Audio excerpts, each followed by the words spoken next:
বাংলা নববর্ষের প্রথম দিনে কৃষক কার্ড দিতে যাচ্ছে সরকার। পরীক্ষামূলকভাবে এই কার্ড দেয়া হবে। ধর্ষণ সহ নারীর প্রতি সহিংসতার মামলাগুলো দ্রুত নিষ্পত্তির নির্দেশনা দিয়েছেন প্রধানমন্ত্রী তারেক রহমান।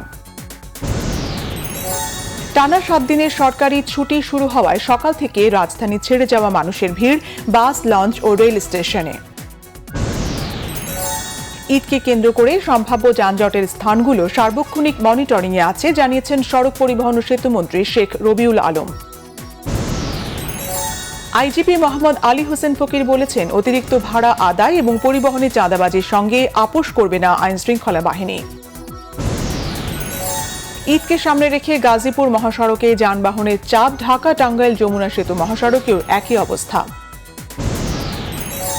সরকারি ঘোষণার পরেও বিড়ম্বনা কাটছেই না পেট্রোল পাম্পের জ্বালানি সরবরাহে। তিস্তা প্রকল্প বাস্তবায়নে চীনকে পূর্ণ সমর্থন দেবে জামাত, জানিয়েছেন দলের আমির ডক্টর শফিকুর রহমান।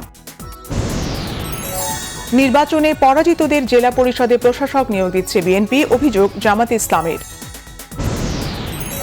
যারা ভোট দেয়নি বর্তমান সরকার তাদেরও সরকার, মন্তব্য মুক্তিযুদ্ধ বিষয়ক প্রতিমন্ত্রী ইশরাক হোসেনের।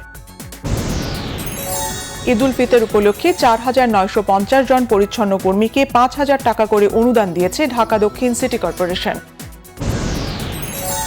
অন্তর্বর্তী সরকারের গঠিত ঐকমত্য কমিশনে বিএনপি গণভোটের রায় মানার কথা বললেন সুজন সম্পাদক বদিউল আলম মজুমদার। লালমনিরহাটের ট্রাকের ধাক্কায় মোটরসাইকেল আরোহী একই পরিবারের 3 জন নিহত। টাঙ্গাইলের ধনবাড়িতে বাস চাপায় মৃত্যু হল সিএনজির 3 যাত্রীর। ইরানের প্রধান নিরাপত্তা উপদেষ্টা আলী লারিজানি নিহতের দাবি ইসরায়েলের। মধ্যপ্রাচ্যে মার্কিন ঘাঁটি লক্ষ্য করে হামলা জোরদার ইরানের। হরমুজ প্রণালীতে রণতরী পাঠাতে সাড়া দিচ্ছে না মিত্র দেশগুলো, হতাশ মার্কিন প্রেসিডেন্ট ট্রাম্প। টি-20 বিশ্বকাপে না খেলার পেছনে কূটনৈতিক ব্যর্থতা ছিল কিনা খতিয়ে দেখতে হবে, জানালেন ক্রীড়া প্রতিমন্ত্রী। বিশ্বকাপে নিজেদের ম্যাচগুলো মেক্সিকোতে সরিয়ে নিতে ফিফার কাছে আবেদন করছে ইরান। উয়েফা চ্যাম্পিয়ন্স লিগের শেষ 16-য় আজ ম্যানচেস্টার সিটি রিয়াল মাদ্রিদ ফিরতি লড়াই। রিয়ালের মাঠে প্রথম লেগ 3-0 গোলে হেরে কোণঠাসা ম্যানচেস্টার সিটি। ঈদে মুক্তির অপেক্ষায় থাকা সিনেমা দম এর অফিসিয়াল ট্রেলার পাওয়া যাচ্ছে চরকি, SVF ও আলফা আই স্টুডিওজের ইউটিউব চ্যানেলে।